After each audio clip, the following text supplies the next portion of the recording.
Welcome. There is an interesting relationship between media and society. Society is a very broader term, broader structure. Media is a part of that social institution. But the relationship between these two are quite interesting, and many point society influences media in certain segment, and in turn media also get influenced through various social forms and values, and there is a reciprocal influence between media and society. The reason is, and society is not vacuum, operating not in a vacuum. Media is not operating in a vacuum. Both it has its own rules and regulations and everything that. And the people who are managing the media are coming from the social environment, and they carry forward all the beliefs and the norms, values, and that is being reflected in the media content. So this is the scenario in which we are interacting with the media, we are negotiating with the media for meaningful understanding. All this happens that. And in this today's meeting, we are going to discuss about how various components of social parts, social components are represented in the media content, because we are consuming not only the audio part, we are not only video part, not only the text part, but all these media elements carrying certain values, carrying certain characters, carrying certain powerful institutions messages. So how these institutions, characters, individuals, communities, ideas, issues are represented and indirectly get influenced by other system, and meaningfully it get influenced by the audience. So this is where we are going to discuss about the representation of various components of social institutions in the media. So that's a core theme of this presentation. There is a relevance between representation and media literacy. Media literacy primarily talks about how we can access the information from the reliable source and critically understanding those information, and how far we can participate meaningfully, responsibly. So these are the three pillars: explore, engage, and empower. So these are the three model components of MIL models. Explore in the sense exploring the information, and engaging with the media for meaningful understanding, and empower. So we get empowered with the help of understanding information, and we can contribute to the social understanding. So this is the broad umbrella of media literacy. And what is the role of representation in the media literacy? Representation in the media literacy is concerned, and when we are talking about access, and when we are talking about understanding, we should not confine to one particular ideology, one particular perspectives. And there is a need for diversity, there is a need for pluralism.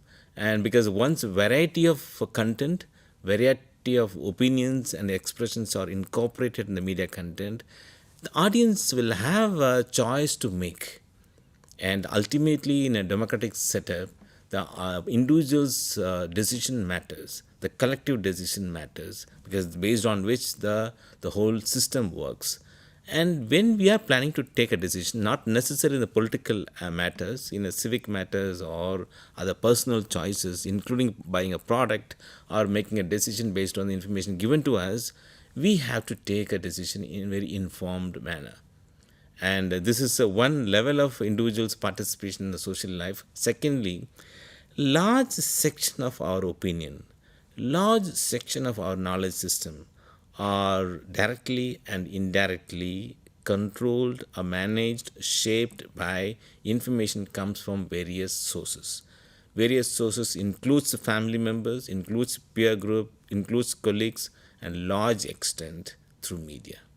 So when we are have a limited time and space for us to interact with the every section of the society, we don't have that much resources for us to interact with all the sections of the society. So media behaves on behalf of the individuals to go and collect information, compile it, and package it and give it to us. The package might be comes in the newspaper format or radio or video format. So this is the media's role, is they are representing audience. Audience can't go everywhere, so media on behalf of the audience and sending representatives and collect the information and getting back to the audience. This is how the process of communication happens through media system. In this whole process, and one media manufactures the content, because all the contents are manufactured, whether it's entertainment content or newspaper called in the realistic content, whatever the content. And in entertainment, the contents are created, manufactured with the kind of in order to create a fantasy. Okay, imaginary data, imaginary scenario, imaginary characters. So they works all in a imaginary level. But main purpose is to create a time through which the audience can be entertained. But whereas in a realistic form of media content, where the media contents are created, manufactured with a real data, real information. So you can see the difference. But at both the level, whether it's entertainment or information based or entertainment based, the media content are manufactured. So that's the main crux of the media operations part. The whole process of manufacturing the content, the information carries on various components. I told you about individuals, communities, issues, philosophy, ideology, anything on that. So over the period of time, once we are exposed to the media content, the way they are being manufactured and given to us, we tend to create our opinion, positively and negatively. Right? There are various theoretical understandings being created, how the relationship exists between media and audience. The influence of media or our opinion formation is very, very strong. Media is a very powerful tool. So that's one of the reasons why corporates and the political system and all other social institutions trying to reach out to the large sections through media. Advertisements is one form, news is another form, entertainment is another form. In every component, there are some explicit information, means the information is directly they're conveying to us, and a lot of informations are conveyed, embedded in the content. So the hidden agenda or direct agenda. So both, it works in a very complex scenario. In the whole process of manufacturing, the information is being represented on various issues.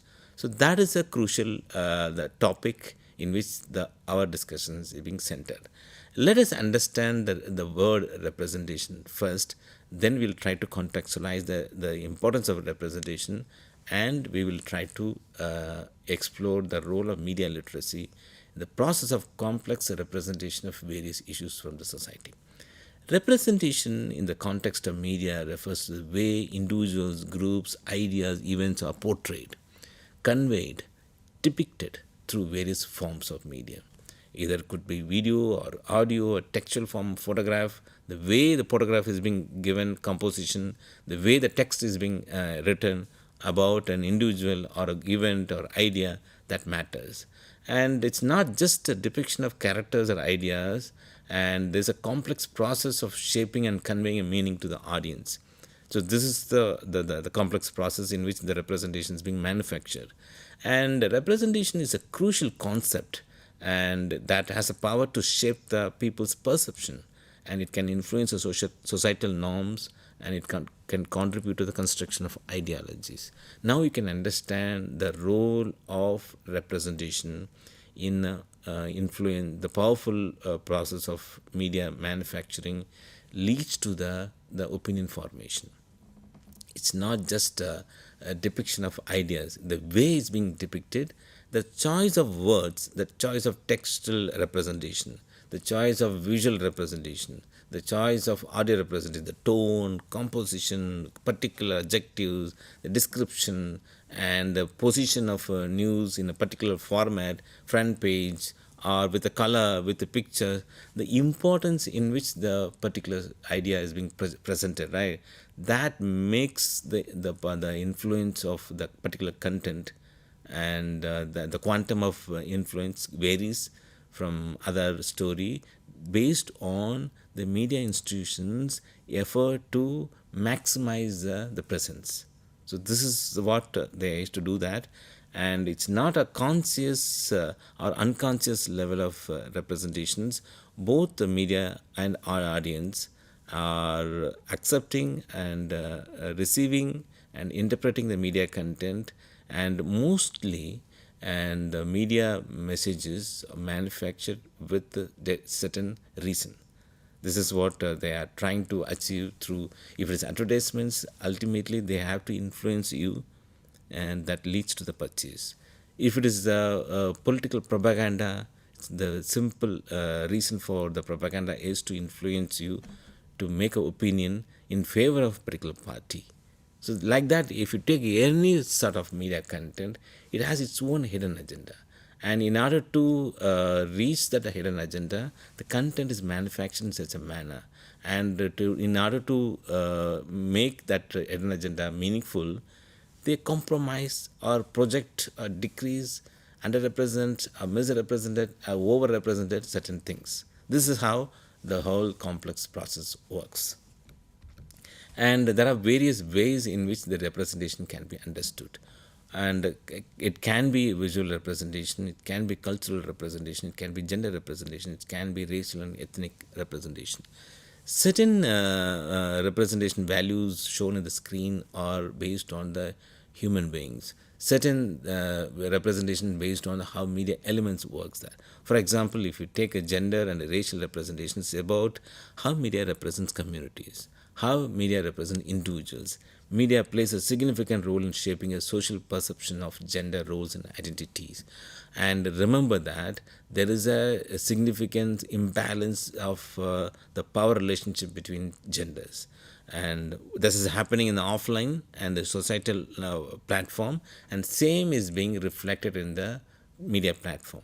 And if it's a male dominated community, male dominated society, and if the media operates in that platform, most likely the dominant group in the media system is male dominated environment, male dominated media environment. In that context, they'll try to portray anything from that dominant perspectives, and they want to fulfill and satisfy the dominant perspective of the society. So you can understand that the power imbalance of the gender roles, naturally you can understand that.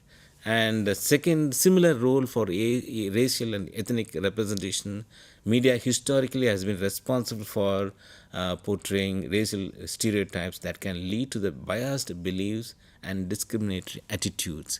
There are many examples we can find that.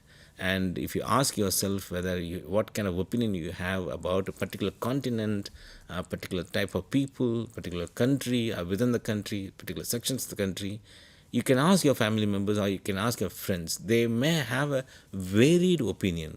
Varied means that there is a less likelihood that those your friends and family members have a direct connection with those people.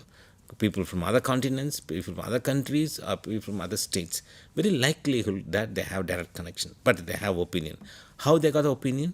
Opinion, they got it through the exposure to the media content. Over the period of time, media exposure leads to a kind of certain kinds of opinion formation. You can see the variation. Some of them may be positive, some of them may be negative. All directly we can connect with the level of exposure to the media content. The media content might have represented in that manner. So that leads to that kind of opinion formation. So this is the kind of issue, and that's how the complex process of representations works in the media. As an individual, we have to be a little more careful, where the carefulness can be strengthened with the help of media literacy training. Let us discuss that a little later. And before moving to forward, we have to understand the role of media elements. One such example is a visual representation. Visual representation includes images, symbols, visual cues, and play a significant role in conveying messages, influencing perceptions. And it's images in a newspaper, front page image, and the editorial team members spends a lot of time in selecting images. Not only selecting the images, and they'll try to edit the images. They make sure that the message comes very clear. The composition of message, composition of image, and the meaning comes out of the images are carefully selected, and editorial team members spends a lot of time in that process. Why? Because you know that one image equal to 1,000 words. Similarly, visuals got highest level of influence among the audience. So the visual representations are more powerful and compared to other media elements. That's one of the reasons why the visual based television series and television programs and films has a much more reach compared to other radio or newspaper reach. If you compare that, and if you look at the younger people, they tend to learn more through visuals rather than the text. So there's a less scope of learning through text and more scope of learning through visuals. So that's one of the reasons why the visuals plays a very crucial in the process of representations. The way it's being projected, the tone in which they're projected, the composition, relationship, color, status, and the size, everything matters in the visual representation. Similarly, cultural representation, media often reflects and constructs cultural norms and values, practices and traditions. This is the integral part of the media manufacturing process. With the help of technology, now the media operates not necessarily within the country, but it goes beyond the country. It goes beyond the boundary. There are media companies operates in a pan-India operation or in a global context. I mean, if it comes to the global context, the cultural products, the media products varies from country to country. It transacts at different communities. It has its own influence. You might be familiar that certain films from certain countries are very popular in another country, and Indian films are popular in Japan or China and other Russia, other similar countries. Similarly, there are many films from Korea are popular in Indian context. These are the cultural products, and it get influenced in a many ways in which the people are interacting with those content. And what is the importance of accurate representations? Why do we need to maintain accuracy in a representation, which is very difficult from the media point of view, and but that let us understand the importance of accurate information. Shaping a perception and self-image, this is a very crucial. Media shapes our perceptions. Media shapes our perception of beauty.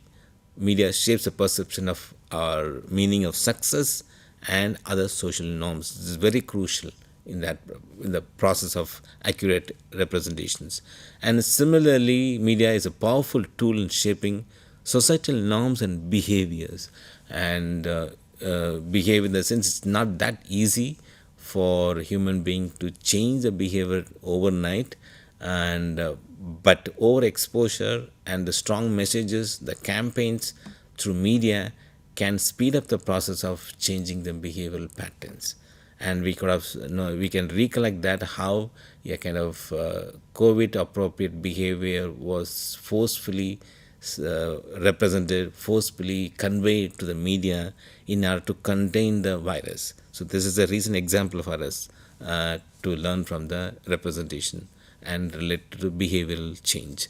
And similarly, accurate representation encourages empathy for giving audience to opportunity to see the world from different perspectives. If it is accurately represented, we are in a position to understand the actual reality of the other side of the story. So this is a one, and the stereotypes and bias are part and parcel of the media operations, and it might vary from institutions to institution, but there's always there is a inherent stereotypes, inherent biasness, but it might be a minimum level in a certain media institutions, might be more in some other institutions. Depends upon the editorial policy or media companies' approach towards their operation. Could be business operation, profit oriented, or service oriented, or politically motivated. Whatever the reasons of the policy of the media institutions, the stereotypes and bias, the strength and level of stereotypes, level of bias varies from institutions to institution. And there are ways in which the representations are fixed. Means certain things needs to be highlighted, certain things needs to be downplayed, and that media is very known for that kind of strategy. And there are some academic and concept attached with the way media portrays certain things. One of the classic example comes from the communication discipline is agenda setting. Agenda setting is a process by which media highlights certain issues, it highlights certain topics, it highlights certain events, consequently influencing what the public considers important. This is very crucial because for the public consumption, if certain things needs to be discussed in the societal form, they need constant inputs. The individual members of the society needs a lot of information. They should have a lot of awareness and they get influenced. This is the current topic, important topic needs to be discussed. So this can agenda, who will set that agenda? The family members, very difficult to set the agenda within the small environment. Similarly, peer group plays a very small environment. But media, with a powerful tool and infrastructure, they can set the agenda for the society. And agenda sense what needs to be think about in today's environment. So they are directly controlling our thought process. Media has a power for that. Media can do that. If constantly a group of institutions over the period of time highlighting certain issues, that issue became a talking point of the society over the period of time, right? So this is how the media sets agenda for society, and in what tone, whether that particular agenda needs to be discussed in a positive level or negative level, the approach towards the issue, the way it needs to be handled the issue, all based on how media represents that issue, that as a setting agenda for the society. So here the media plays a crucial role representing that issue, over representation, higher representation, giving more importance to the particular issue that's become agenda of the society. So this is one process in which media plays a crucial role in setting an agenda. Another concept is a framing. Framing in this is the way in which particular perspective is being presented. Framing refers to the way media represents information by emphasizing certain aspect while downplaying others. There are plenty of examples you can notice from the media or newspaper or other part. Whenever certain things needs to be highlighted, they always downplay other issues. Then only a particular issue gets highlighted. Agenda is a overall issue, and one issue needs to be fixed for society to discuss for next 10 days, 15 days, or maybe a couple of weeks and months. But a framing is the one subset of agenda where the issue is presented in a particular perspective. So that is what called framing. And what is the benefit of agenda setting and framing for the political level or other social aspect? Media portrayal of political events and candidates can influence the public opinion, even impact the election outcomes. And there's a lot of controversy with newspapers particularly, and it's being reported widely by many media outlets, including the regulatory bodies, about the paid news. Paid the news, this is a problematic area, and the media get influenced with help of capital investment in order to project certain candidate or certain political party or certain political issues. And this is being considered as more problematic and critical role of media in the process of election. And another important issue of representation is social movements. When media highlights protest, rallies, and social issues, it amplifies the voices of activists and can lead to the increased awareness and support of change. And remember that if you look at the media carefully, social activism is one of the inherent activity of the media. And but they are very particular about what kind of issue needs to be constantly highlighted. And there are issues in the society, and there are many issues, but all the issues are not reflected in the society, in the media. All the issues are not reflected. Certain issues are reflected, certain issues are highlighted and deliberately placed as an agenda and this is the media can play a role, particularly television channels can play a role, and newspaper televisions are very crucial, at least in the developing countries context, in which they have a role, very powerful role in shaping the opinion and uh, other aspect of media and opinion and representations. What are the challenges? What are the ways in which the representation can be tackled or handled by the audience? Couple of solutions. That is, the media needs to increase the diversity and inclusivity, and they need to empower the marginalized voices, so that will automatically gives much more diversity and intersectional representations. One of the option in which they can balance the all the representational issues and amplification of various social issues that neutralize the any political and social agenda and framing issues, and technology can play a role. All beyond all this, there is another aspect of media literacy, because media literacy empowers the individuals to critically control and analyze the incoming information and absorb those information in a meaningful manner. So if that is being done, so automatically whatever the agenda, whatever the perspective aim of media to push certain agenda, push certain perspectives, push certain representation, that can be tackled by the individual level. So the media literacy training, media literacy intervention from the various stakeholders for the empowerment of individuals is one of the possibility of tackling the media representations. Thank you.